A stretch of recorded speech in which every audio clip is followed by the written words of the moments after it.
This is an image of the devil and hell that is meant to terrify. This devil is a monster. One of the most unsettling books ever written is the Codex Gigas, better known as the Devil's Bible. Many have wondered whether or not the Devil's Bible has supernatural, magical powers, particularly because after that image of the devil, that full-page image, it is feared for what it contains, easily blurring the line between good and evil. This massive book holds the complete Latin Bible, but also provides instructions for practicing exorcisms, forbidden magical spells, and features a chilling portrait of the devil. Yet for Joe Rogan, the greatest mystery lies in what is missing. God doesn't exist, and the idea that the human being is the measure of all things. What was found in those missing pages? What knowledge was so vile they had to be removed? Join us as we explore the terrifying story of the Devil's Bible. The Monk's Covenant.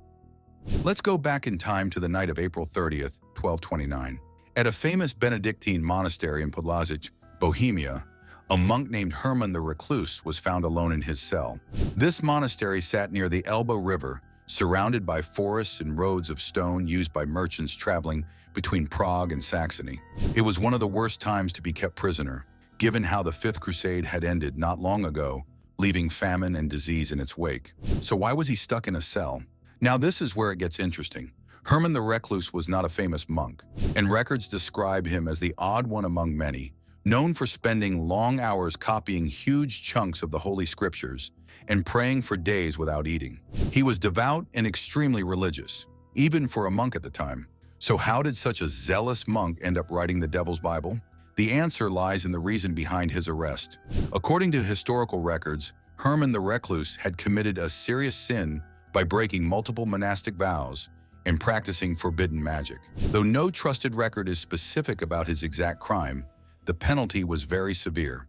For the crimes he committed, Herman would be punished with immurement, left alive and alone in an enclosed space without light, food, or water until he dies of natural causes. This was a horrific way to go, and facing his demise, Herman begged for mercy. To make up for his sins, he promised to write a book that would glorify the monastery forever.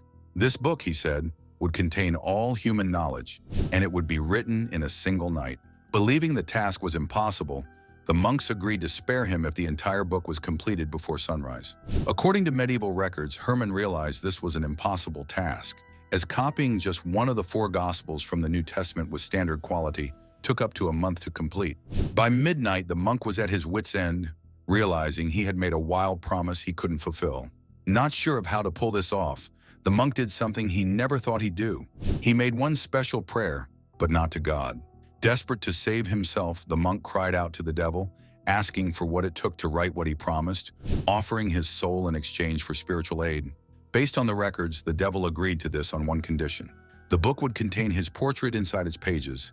And just like that, the entire book, containing over 300,000 words in total, was finished. Beelzebub, or Lucifer, or the Prince of Darkness, or the Evil One, or Old Nick. Contrary to modern claims, the Devil's Bible was never written from a person's sheer disbelief in God, but rather from a moment of desperation, a moment of need when the heavens went silent and only the gates of hell offered help. The product of this special intervention was a mysterious book, and this mysterious book would later become known as the Codex Gigas, better known today as the Devil's Bible. It was completed before sunrise, preserved and studied for years, until it was seized and subject to destruction during the frightening Hussite Wars in 1421. This violent war tore through Bohemia, and the book somehow survived fires, looting, and war. But even more surprising is the book itself, and the details are nothing short of devastating. The Devil's Portrait. As we've seen, the Devil's Bible is massive, measured at 92 centimeters tall, 50 centimeters wide, and 22 centimeters thick, essentially the size of a little child. It weighs almost 80 kilograms, needing at least 2 grown men to lift and transport it safely. It has over 300 pages made from animal skin, estimated to need the flesh of 200 donkeys and cattle to complete and bind. Each page is thick, yellowed, and stiff, the kind that cuts as easily as they stand. Inside the book are 320,000 handwritten words, most of which are written in Latin. But that isn't the interesting part, because as mind-blowing as it was to accomplish this in one night, The content of the book is even more intriguing. This book, inspired by the devil according to medieval records, contains the entire Latin Bible, the writings of famous historian Flavius Josephus, medical texts by Hippocrates, entire calendars, spells, tutorials, and instructions for exorcisms and healing. But even more intriguing is the content found near the center of the book.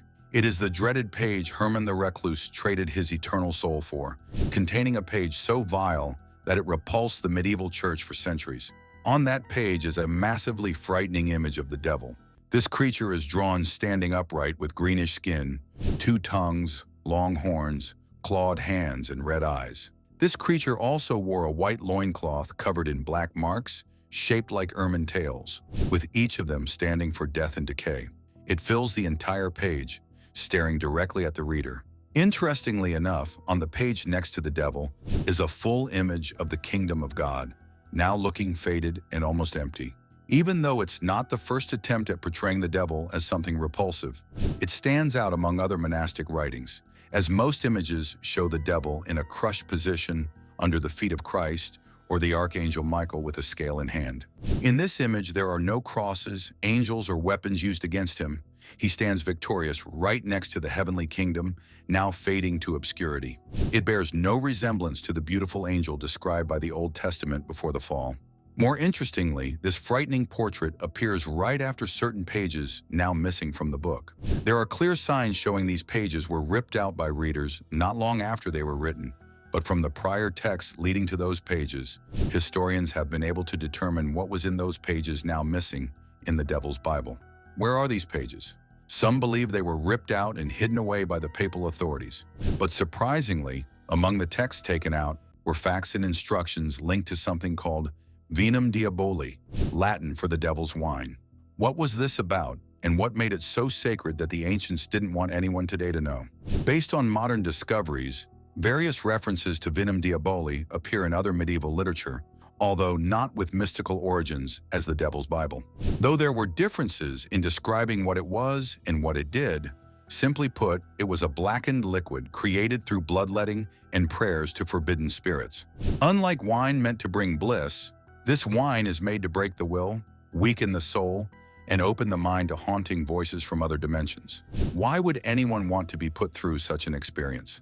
The answer lies in the movement that thrived in the Middle Ages. You see, back then, many of those curious about the unknown facts of the universe available to us today would get any information they needed by accessing the voices of forbidden spirits. These people have been identified throughout history as the Gnostics, known for their obsession with unknown facts about the worlds beyond our own.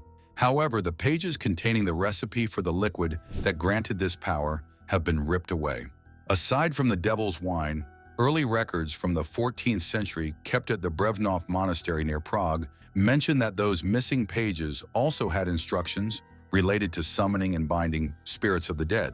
In total, there are 12 pages cut out, containing a total of approximately 6,000 words based on word density on every other page in the book. This book, supposedly written by the devil through a religious monk that contains the entire Bible, along with details on how to do things most Christians throughout history would condemn, causes many scholars to get curious. Those who maintain that the book was written without any supernatural intervention are mostly curious about what really went on in the mind of the scribe who penned it down.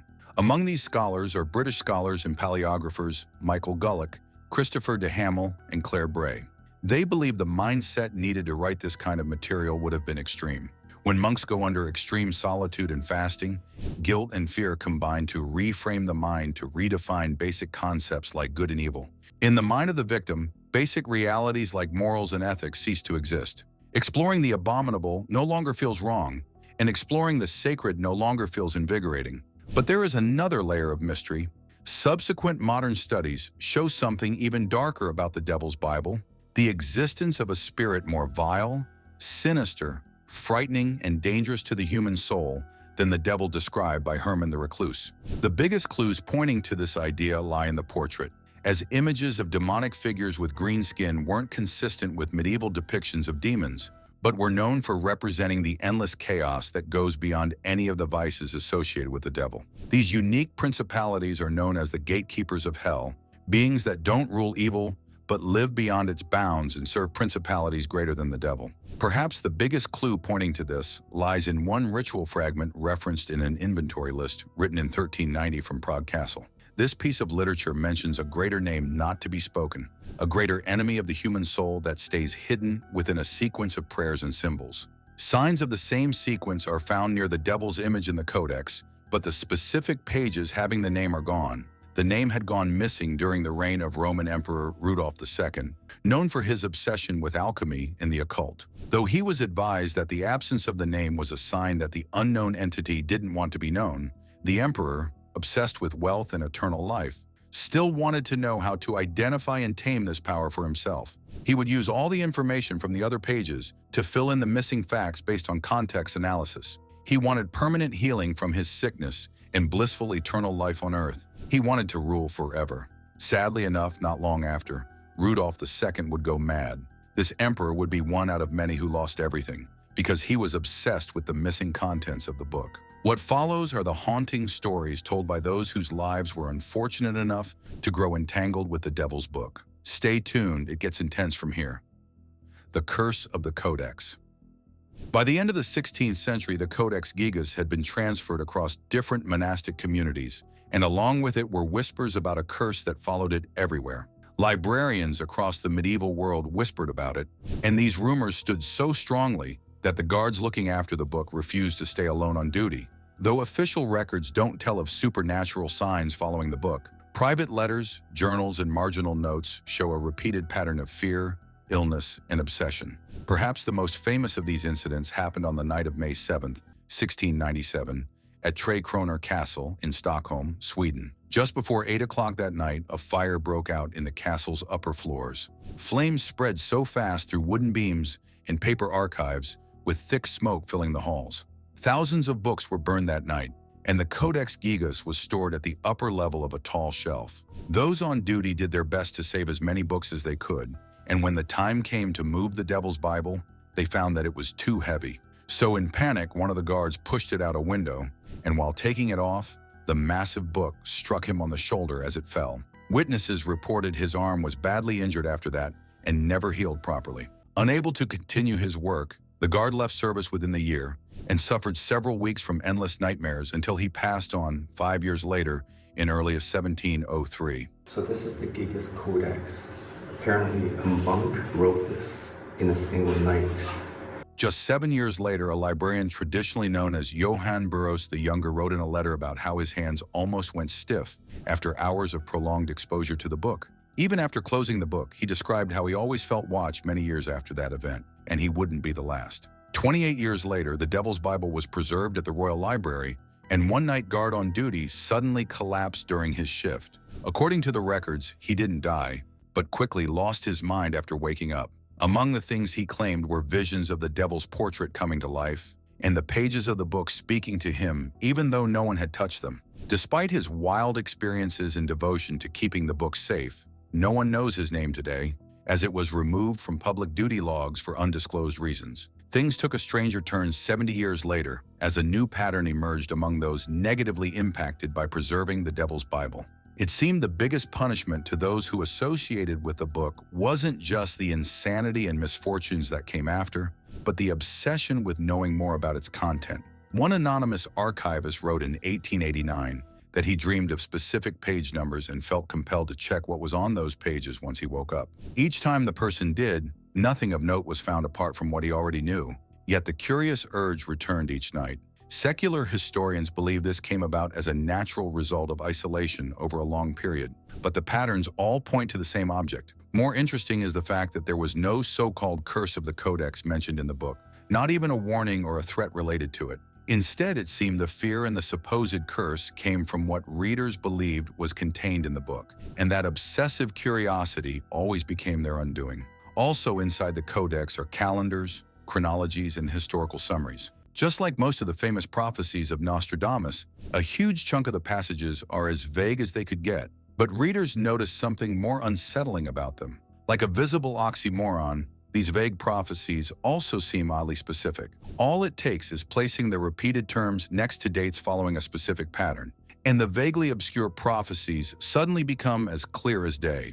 One entry, for example, describes what it calls a great dying that would strike from east to west without affecting age or rank. 100 years later, between 1347 and 1351, the Black Death killed almost 200 million people of all ages and ranks across Europe, Asia, and Northern Africa. The Codex doesn't mention the plague by name, but all the surrounding details of the Black Plague oddly fit the puzzle.